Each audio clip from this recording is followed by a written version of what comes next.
gives me a very great pleasure to introduce our guest speaker this morning, Dianne Jeans. And as I said at the beginning, thank you, Dianne, at the very last minute coming and talking to us this morning. Dianne is the Assistant Director General, Shared Corporate Services at the Department of Science, Information Technology, Innovation and the Arts, DCITIA for most of us who can never quite remember what it stands for. Since February, Dianne has taken up this role, and her responsibilities include Queensland Shared Services and the Corporate Administration Agency. Before this role, Dianne was the General Manager of Smart Service Queensland. She's also worked in a number of government agencies, including Criminal Justice Policy, Human Services Policy and Service Delivery, Economic Development, Community Engagement and Integrated Service Delivery. Dianne's a very highly qualified lady with qualifications in law, commerce, policy, management and corporate governance, and has public service career of more than 30 years in Queensland and Victoria. In her spare time, which I'm sure there's not very much at all, she maintains very strong community connections and is a member of a number of business networking and community organisations. She's a member of Zonta and is involved in local activities to benefit women, including an organisation of an annual dinner dance for people with disabilities. She has a key community role in chairing the Board of Directors for Australia's CEO Challenge, a not-for-profit company whose vision is to create a world without violence against women and children. Would you please join me in giving Dianne a very warm welcome?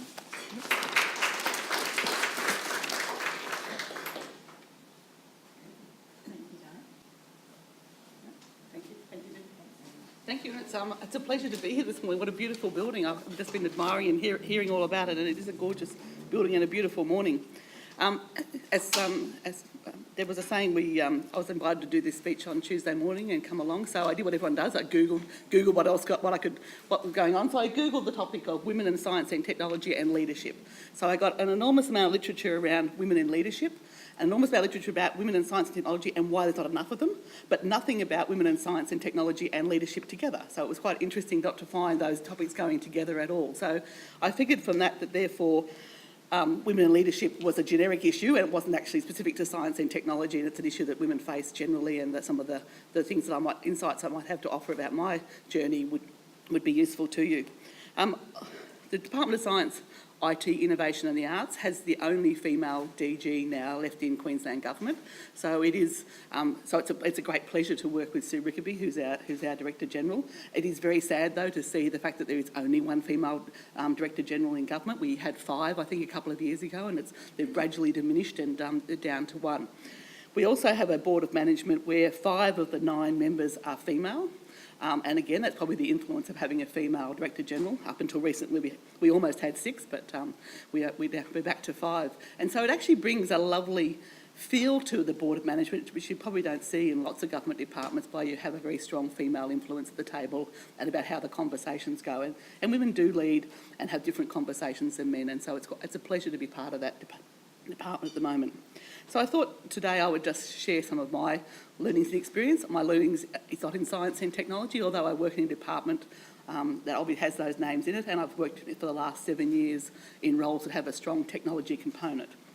So I've learnt to speak the technology language to survive, and I might share a little bit about that as well. But I thought I might just start by asking you at your table just for a minute to talk about what's your definition of leadership.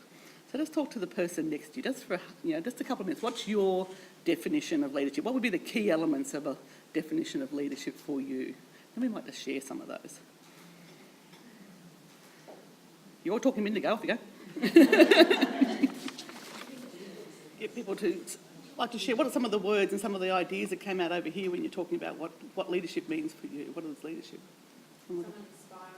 Inspiring, yep. Yep. Other words that came out as part of that? Vision, yep. Yep. This table? We also talked about vision. Yep. And influencing others. Yeah. Yep. Nice. Yep. And over here? It's about influencing, yep. Yep. And over here? We also spoke about vision, briefly about communication, but I also in the context of really empowering people is Yep. I'm actually going to argue that you don't actually need a huge amount of experience on it. I think that there are some people who From different places, yes. Yeah, and there's lots of conversation about whether leadership's traditionally seen as a position as opposed to rather the natural abilities that come from leading people from wherever you might sit in an organisation. But I just thought recently people have been just talking about that, and if you look at it and if you Google that, you get literally thousands and thousands of definitions of leadership, and it's leadership has been developing disciplines from sort of Plato's Republic, and now it's actually an industry. Like, it's a massive industry these days around leadership in its own right. But it seems to me the common words that came out and they came around here today, which is about someone who has a vision, someone who can influence people and get others to move towards a common goal. So that idea of having a vision, understanding the goal we need to move to, and having that sense of agency and ability to move people towards a goal. So that seems to be what I've been trying to unpack for myself about what does leadership mean and how do I do that. So I've actually decided that mine's actually lately, particularly in my new role, which I've been in just for a couple of months, is chief storyteller. In a way, it's about I have to tell the story of the vision of where I need people to get to, and then I have to work out how to influence people with telling stories and whatever else to get them to move to that particular area. So and it's about, I think some of the words talk about leadership is about the whole role of a leader is to create and manage the culture that allows things to happen in too. So it's a sense of, one, being able to articulate the vision, secondly, being able to influence people to move, but then to allow to create the settings and environment that allow people to, I suppose, perform, empower them to be part of it. So to me, I just thought I'd share that to me, because for me at the moment I'm trying to really understand what my role is in this new job when there's 1,000 people I'm meant to be leading, and in the end I can't do their job. I don't even know how to do their jobs, but what is my role? And at the moment it's that narrative I need to tell and how to articulate that. But I also thought I'd some of the stuff we're doing at the moment, which is about leadership impact. It talks about a whole lot of, the moment, particularly women in leadership, I think is a really interesting question, because women do bring quite different things to leadership, and these days they're talking a lot more about men needing to behave more like women in leadership positions, which is about that collaborative, constructive leadership, about taking people on a journey, empowering people to participate. But in fact, the old aggressive style of management and leadership still produces better short-term results in the research. So if you want someone to need to turn around a company's bottom line, you send in someone quite aggressive to actually, command and control type environment, push it forward. It may not deliver long-term results, but it delivers short-term results for people. And so there's this conflict happening about people who wanting to say they want to be more collaborative, build long-term, ways of an organisation, but at the same time, to deliver results, they sometimes go back to that command and control. And often that leads to people behaving in, so one can lead to people behaving in aggressive, like quite dysfunctional workplaces, but also lead people to behave in very safe ways. So if you're going to be really pushy, I'll just go back to process and I'll go back to being safe. I'll be passive in my response to that. So how do we so the suggestion might be that leadership for many people isn't an unnatural act. If you want that constructive, collaborative leadership, it's not easy. It doesn't come naturally. If you're under pressure, you try to go back to a command and control to get things done. So I've just put up there as a bit of fun, but it is about saying that leadership isn't some of those things that necessarily come naturally, and maybe women are better at it than some of those areas because we often work in a more collaborative way to start with, and can take that forward. There's I've been doing I don't know if people have heard of Peter Fuda, who's done a lot of leadership work recently. He's out of Sydney. He's produced a new book, and it's got some really lovely work that we're doing around using metaphors in a range of different ways to talk about leadership. But he talks about what he calls a noble gap or an illusory superiority, and the fact that we judge ourselves by our intent, and we judge others by the impact they have. And so often we feel quite superior about, we know our intent is good and therefore our impact is not relevant, and yet we judge everybody else on the impact they have on us. And so it's about trying to understand so we're about to do some work with my leadership team about understanding your impact, your intent versus what impact it has on people around you, to try and get people aligning, I suppose, their intent and their impact. And secondly, to get people to understand that maybe you should give people the benefit of the doubt. So we leap to the conclusion that someone else is out to get us, or they're doing the wrong thing. And if we decide we can judge people on intent, you might start this conversation by saying, well, let's assume they meant well and they meant to do the right thing, and therefore how can we move forward from here, rather than going into a defensive mode of going, oh my God, they're out to get us again, done it again, that those people over there got no idea what they're doing.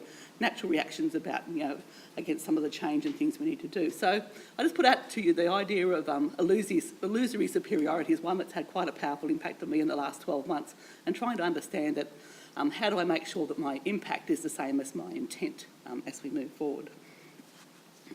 And part of the things that go into trying to unpack, I suppose, your intent, it's about what you intend to do, but how you make your decisions, how you spend your time and who you spend your time with are things that people see, and they see that, they don't necessarily see your intent as part of that process. I'm sharing things that have been important for me, which is about that whole idea as a leader in an organisation, you need to choose every day your own attitude, and you choose every day how you behave. No one else gets to choose it for you. I don't care if someone cuts you off in the traffic on the way to work in the morning, that deal with that. It's not everyone else's fault that happened. And so it's how do you get to the stage where you get to choose your own. And I love this one because cynicism is one I'm trying to address. The area I lead in shared corporate services, I've been around and talked to 1,000 staff, and so many of them been in the public service for 20, 30, 40 years doing payroll and finance and lots of processing work, and that's all they know and all they do. And so they've seen it all, and so quite a cynical bunch, really. And so I think public service, particularly long-term public servants, are pretty good at cynicism. And I went to a conference a couple of years ago in Sydney, and there was a fabulous woman there as a speaker. Her name was Bliss Brown. Isn't that a fabulous name? Bliss Brown. She was from Chicago, and she had led the Chicago Imagine Chicago program, where she had been told in Chicago that basically was a program working in the slums of Chicago, that was written off. You couldn't do anything with those people. They were hopeless. You can never fix it. You can never help them. And so she had started a whole program to reimagine a different future for those, and to say that. And so her challenge to everyone in the room was renounce cynicism. Cynicism is always destructive. It's always undermining your key message. And I thought about my own behaviour. I think sometimes you use cynicism because you think it's a bit funny, it's a bit droll, it's a bit funny. But in the end, it's always quite negative. And you forget again the impact that has on other people around you, because it gives them permission now to be a bit negative, not knowing you thought you were being funny, but rather that they think that it's okay to be negative and undermine maybe what we're trying to achieve. So I put that message out recently to my part of the organisation again. How do we as a set of cynical public servants renounce cynicism, become a more positive approach to our future? And the people taken on board really well. So I'm interested to see how that goes as a larger group. But it certainly worked in Chicago and other places where they've used that program, which is saying you don't have to wipe off, you don't have to be cynical about people's chances. You can actually change that thinking. I thought I might also share another woman whose work I've really enjoyed. I know people have seen or heard Amanda Gore. Have you seen some of her work? She does a lot of public speaking and leadership and not facilitative type work. She's out of Sydney, but she's written a book which I've been reading, which is called The Gospel of Joy, and has a chapter, I suppose, about saying why wouldn't you want to live a joyful life? We don't talk about joy much anymore, and why wouldn't you, if you had a choice, want to live a life that was full of joy rather than other things? And so how do you work towards that? And the first chapter in her book is about gratitude. How do you actually gratitude as a key part of your life, and things about each night before you go into bed, thinking about things you're grateful for in your life rather than maybe things that are problems in your life. And I love one story. She talked about in the book of a story where you can always find something in every situation to be grateful for. You've just had someone in your office going right off, being really difficult, and as they leave, you think to yourself, well, I'm grateful I won't see them till tomorrow. So actually trying to find that little bit of gratitude somewhere in everything, about saying there's always a little sign to it. And she tells a great story about a young man approached her after one of her sessions and said, I'm working with this woman, and I can't do anything. I can't connect with her. Nothing I do seems to connect. And so she was saying, was there anything good about her that you can find? Anything you could say you could be grateful for? And he went, she looks good in blue. Okay, well, look, she looks good in blue. And so she suggested to him, next time you see her wearing blue, maybe tell her that.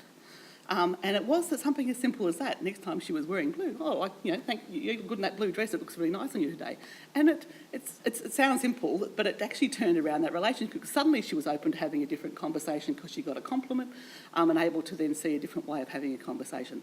I'm not saying complimenting someone on the colour they're wearing is always going to work for every situation, but it's about that idea of looking for, in every relationship, in every situation, something that you can feel grateful for that can then change your attitude. You're not worried about someone else's attitude, it's about your attitude and how you respond to that. And I must admit that I've found it useful over recent years, particularly when there's something huge going on.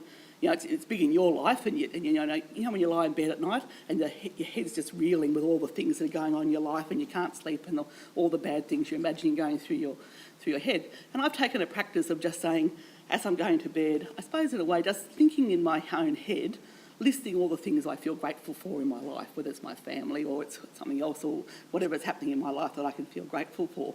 And it's that old-fashioned thing of counting your blessings, and in a way it really works. You go to sleep with a whole different mindset, and it doesn't work every time, but it works many times for me when times are tough, to actually think of a way of being grateful for my life.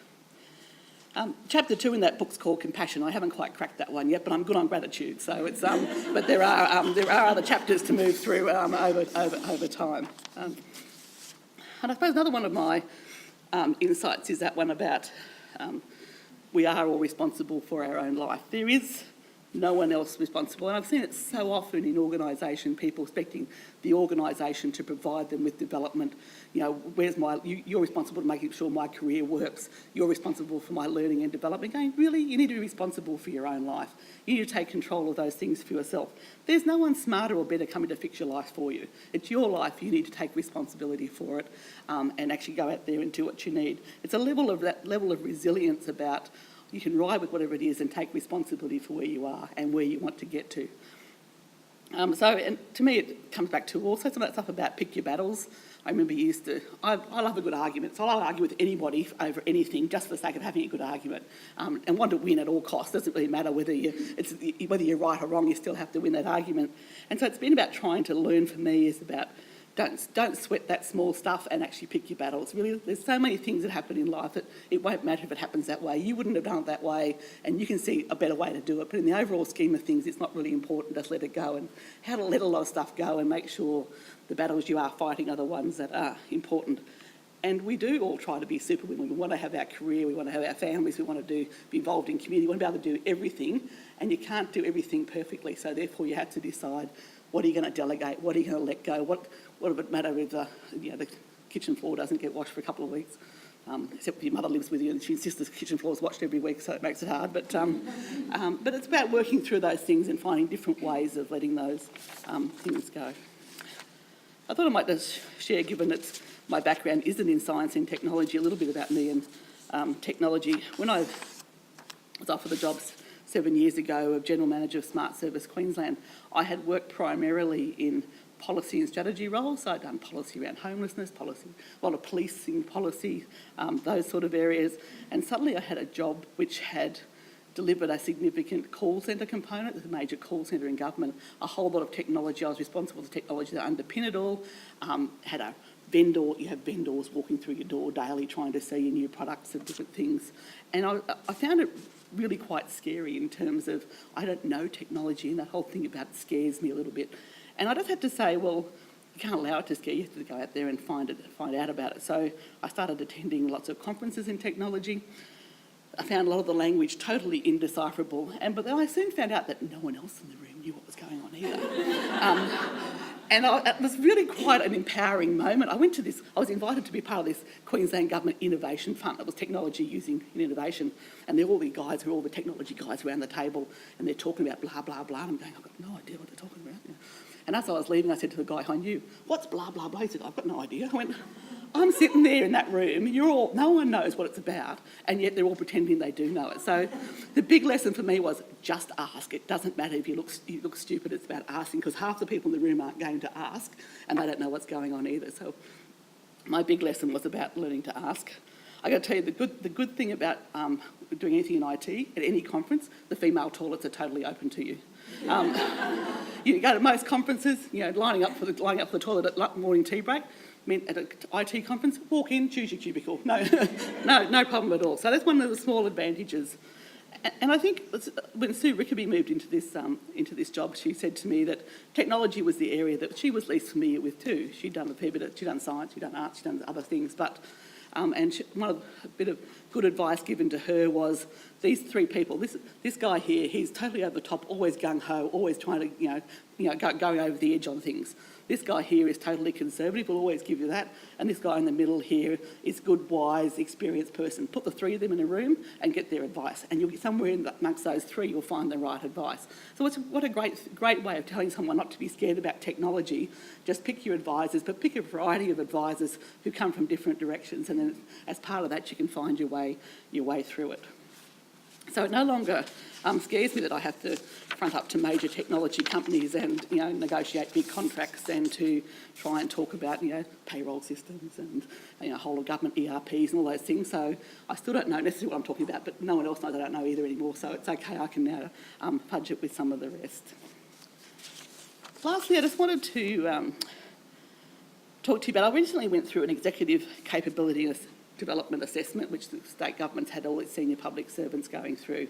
And it was 4 questionnaires, an hour and a half interview, one of those critical thinking tests, and then giving you feedback.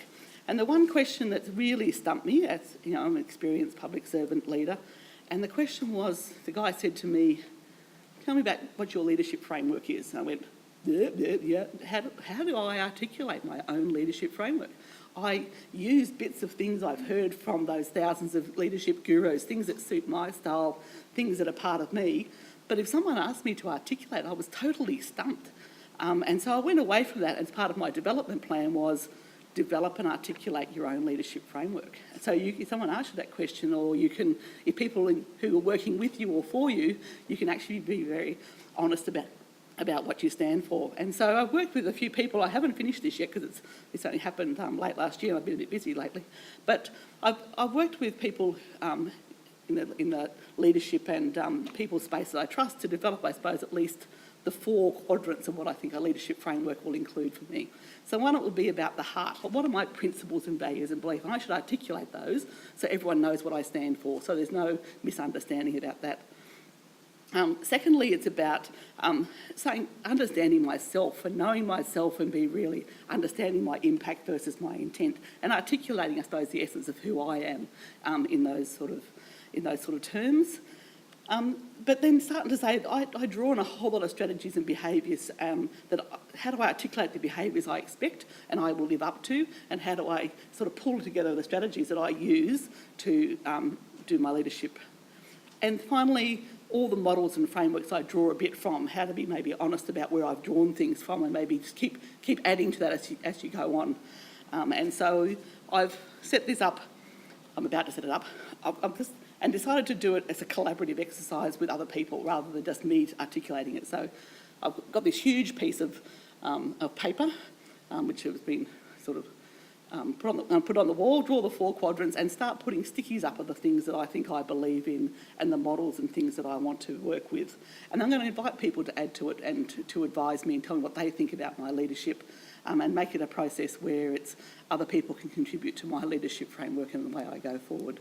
So I just might share that with you as a challenge, that if someone asks you how do you articulate your leadership framework, how would you answer that? I did put it back to the consultant and I said, well, okay, how would you articulate yours? And she said, oh, well, it's first do no harm. I said, no, that's your professional framework, it's not your leadership framework. But she insisted that was the same thing for her, so that was okay. But so I just maybe put out there as a food for thought for you going forward about how you might do that yourself. And my final thought is about then I think you should be in a different job. I think it's really important to be passionate about what you do and to drive that passion. To be able, if you're a leader or in a leadership position, which is something maybe quite different things, and don't have passion for it, how can people want to follow that and go with you and to share your goals and end game if you haven't got your own passion, that own fire within for where you want to go and what you want to do? And I also think it's really important to have fun. I started in this job and I've always had fun in the workplace is important. We spend a lot of time in the workplace, and if we're not allowed to have fun, I find that quite distressing. And I've started this job, and I'm one of my senior executives. When I said something about having fun, he went, "Oh," he said, "when I started in the public service, 40 years ago, they told me you are not allowed to have fun at work. Don't even bother." And he's lived by that for 40 years. And the guy's suddenly feeling very unleashed with the idea that he can. It's okay to have fun at the workplace. So that is really all I wanted to share with you this morning, and happy to answer your questions. It's always good to give a plug for CEO Challenge, which is the community organisation which I founded 12 years ago and still the chair of the board. It's an organisation which is about creating a world without violence against women and children. I feel fairly strongly it's about domestic violence. If one woman is living in a home who's unsafe and unable to fulfil her potential or to do anything in her life, really, if you're sometimes paralysed by the fear of what's happening in your own home, that's not a good place to be. And so this is a program that we started with the support of Jim Sawley at the time, the Lord Mayor of Brisbane, and it's about working in workplaces. So we actually work primarily in business organisations around how do you understand what domestic violence is, how do you at least talk about it and start to change attitudes to the fact that what domestic violence is and it's not okay, and then how do you, if someone in your workplace is subject to domestic violence, what do you do about it? How do you recognise it? How do you respond and refer that person for support? And it's starting to take off quite nicely as a workplace program, and we've got 17 different organisations. And I'm pleased to say that organisations such as police are taking it up. Police deal with domestic violence every day on the streets as part of their job, but they don't know how to deal within their organisation if it's a member of their staff. And Department of Communities is taking it up too. Again, they're an organisation that deals a lot with the impacts of domestic violence in the community, but don't have a policy or program about how to deal with it in their own workplace. So at the moment, we're trying to promote that and try and get more and more workplaces to take up the idea that as a workplace you have responsibility for the health and safety of your workers, and that includes what happens to them at home, could impact in the workplace and on their future lives. So thank you very much for listening this morning.